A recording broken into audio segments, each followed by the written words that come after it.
He took a deep breath and lifted himself even higher. A part of him, the most secret and hidden part, was awash in a terrible, heavy sadness. It was overwhelmingly disappointing to him that he hadn't had the courage to do what needed to be done. It would be his dying regret. With an assuredness that seemed born of much practice, he pushed himself up and over the thin railing that ran the length of the cord. The moment his feet left the bridge, Eddie regretted the jump. He hovered for an instant in midair, as though he were suspended above the water by strings. The depth seemed infinite. Sun glinted off the rippling water, shining like thousands of tiny daggers. His eyes widened in horror.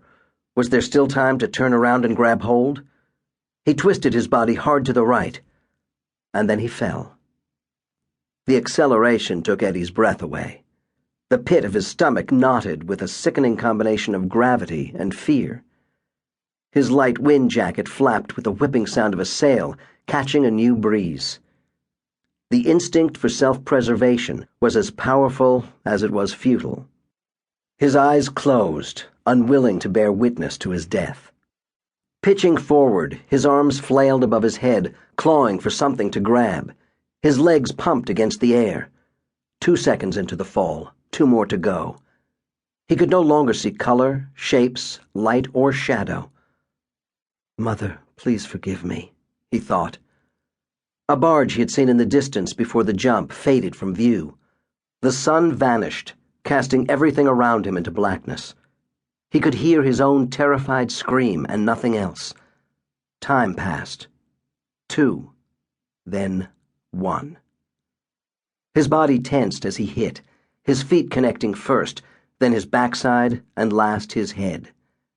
The agony was greater than he had imagined it could be. The sounds of his bones cracking reverberated in his ears. He felt his organs loosen and shift about, as though they had been ripped from the cartilage that held them in place. Pain exploded through him. For a moment, he had never felt more alive. Water shot up his nose, cold and numbing. He gagged on it as it filled his throat. A violent cough to expel the seawater set off more jolts of agony from his broken ribs. Face down, he lay motionless as he began to sink. From the blackness below, something glowed brightly, shimmering in the abyss. He couldn't see it clearly, but wanted to swim to it. It rose to meet him. It was his parents. They smiled up at him, beaming with ghostly white eyes, and beckoning for him to join them. Chapter 1.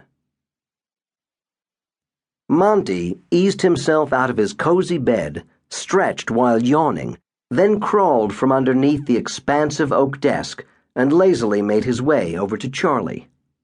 Charlie, leash in hand, looked down at his tricolored beagle and couldn't resist a smile.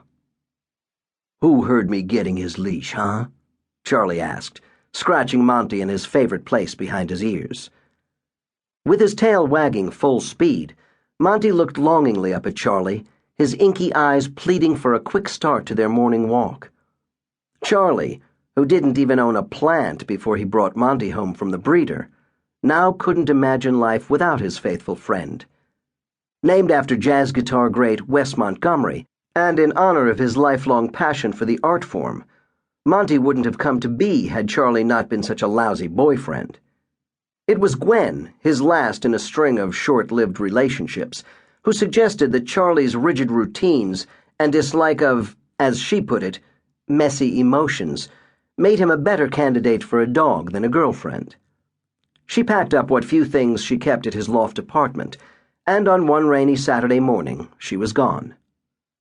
Charlie, who had left as many girlfriends as had left him, wasn't one to dwell on the past or wallow in self-pity. Instead, intrigued by her suggestion, Charlie spent the next several hours researching dog breeds on the web, until he finally settled on the Beagle. It was a good-sized dog for an apartment, he reasoned. Short hair meant less shedding, tipping the scale away from the Labrador breed. He briefly contemplated a poodle with its hair coat and cunning intellect, but couldn't get the image of the groomed poodle Poof out of his mind. He found a breeder only a few miles down the road.